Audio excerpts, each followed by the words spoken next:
This short video shows an example of how a virtual world simulation might be used for education and training in business ethics.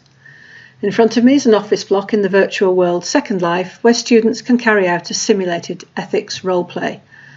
So we'll go in and have a look. This is the foyer.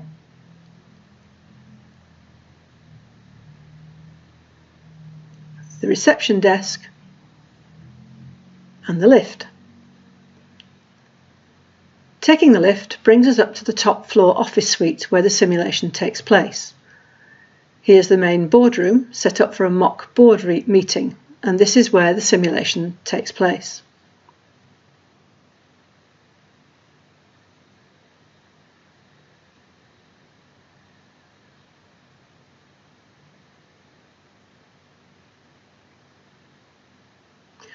There's a main meeting table and chairs, media boards that connect to external websites in real time,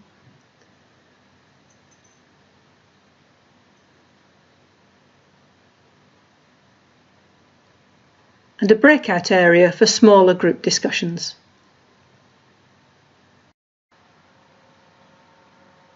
So let's take a seat.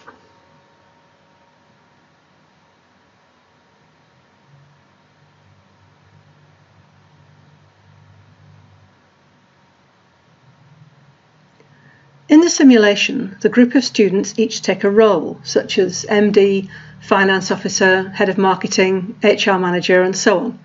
They're briefed on the company that they're part of, for example, a cotton clothing manufacturer that only buys its raw cotton from ethically and organically certified suppliers.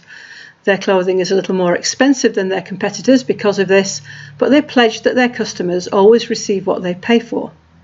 Each student taking part receives a brief about their character, a little background about their history with the company, and information on their priorities and KPIs that are the drivers for their behaviour in this role play. The students assemble at the table as their avatars and the role play begins. Just as they're about to begin their board meeting, a tutor avatar bursts into the room to let them know that a huge fire has destroyed the cotton crop in India and they will run out of raw material in about 2 months. This will so severely affect their production that one of their 2 manufacturing plants will probably have to close, with a loss of 450 jobs. There is one possible solution though. Another cotton grower can supply them at short notice, but the cotton crop is not organic and the supplier is facing criminal charges for the poor working conditions of its employees. Their task is to decide what to do. Do they A, stand on their principles, refuse the other cotton and let one of their plants close? B, use the cotton from the other supplier, even though it's grown in a way that is completely against their principles, but mark all the clothes that are made from that cotton as not complying with their own company standards and sell them cheaper? Or C, use the other cotton and don't tell anybody. After 20 minutes or so of discussion, one of the media boards, which you can see on the right there with the Bournemouth University webpage showing, runs a mock news flash, reporting on the enormous fire in India and naming this company as one of those supplied by the affected supplier.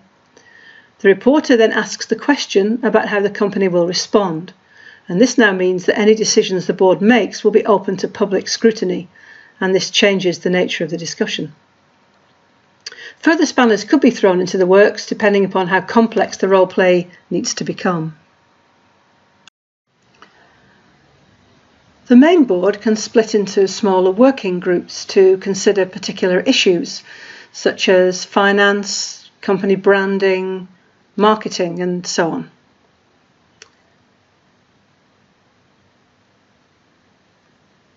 Groups in virtual worlds can text chat and voice chat just to each other, so these breakout sessions can be held privately for each group.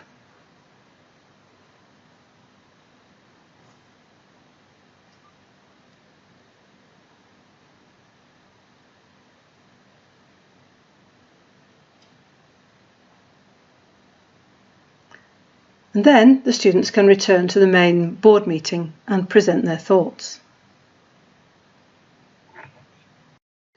This is just a brief example of how virtual worlds might be used for ethics role play, but their versatility and the ability for people to meet and work there when separated by long distances gives them considerable affordances for encouraging responsible project management.